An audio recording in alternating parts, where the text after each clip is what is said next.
Орд хард очсон түүх. Тус орд нь Өмнө Говь аймгийн Цогццын сумын нутагт оршдог оюутулаан шар чулууд хэмээх хоёр ордыг өртөн багтаасан бөгөөд оюутулган ордоос хойд зүгт 120 км зайд байрладаг ажээ. Анх 1974 онд масштабын бүлэгчилсэн зурглалын явцад энэхүү ордын хөдрийн нөөцийг илрүүлсэн байна. Үүний дараа 1980 онд цагаан сугар хайгуулын экспедиц хайгуул болж 484 мянган тонн зис 193 сая тонн хөдрийн нөөцтэй хэмээн тогтоож байжээ.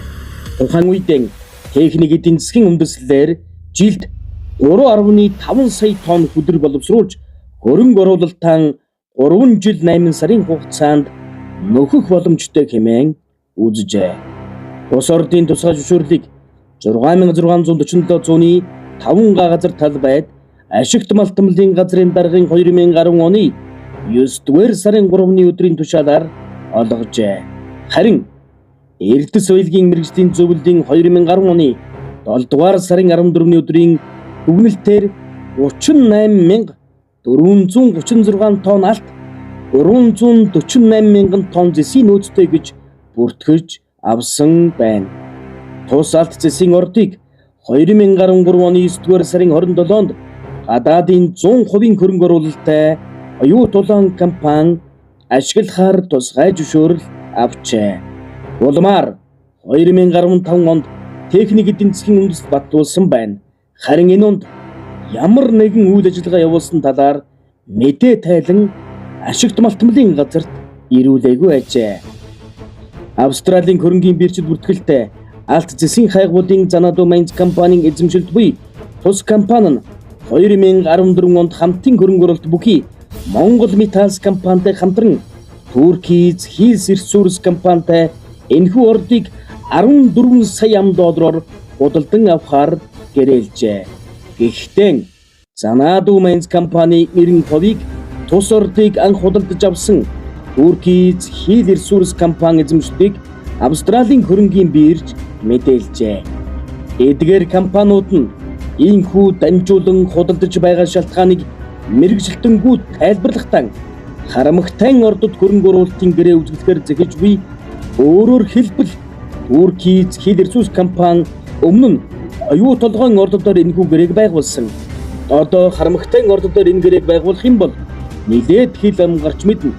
Тиймээс өөрийн хөрөнгө оруулалттай охин компани нэрээр гэрээг үзүүлэх зорилгоор ийхүү зарсан нэр зүүсэн хэрэг хэмээн шинжээчд үзэж байгаа юм а.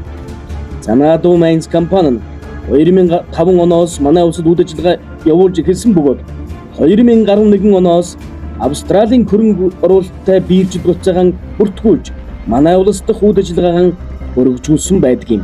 Ингэхдээ 2011 оны байдлаар алс шар нүрсний орд газар, Хутаг уул, Элгэн уул, Цос уулс зэрэг алт зэсийн ордуудын төсөл дээр дүггүй ажиллаж өрөмдлөг хийж эхэлсэн байдаг байна.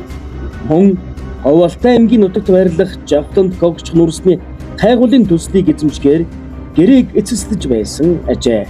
Одоогоор Xanadu Mines компани харамгтай ордод хамаарах шар чулууд оюутулаан зэсийн ордод хайгуулгийг гэрээтэй. Гэхдээ өнөөдрийн байдлаар дээрх ордуудад алинд нь ч үйл ажиллагаа явуулахгүй байгаа гэжээ.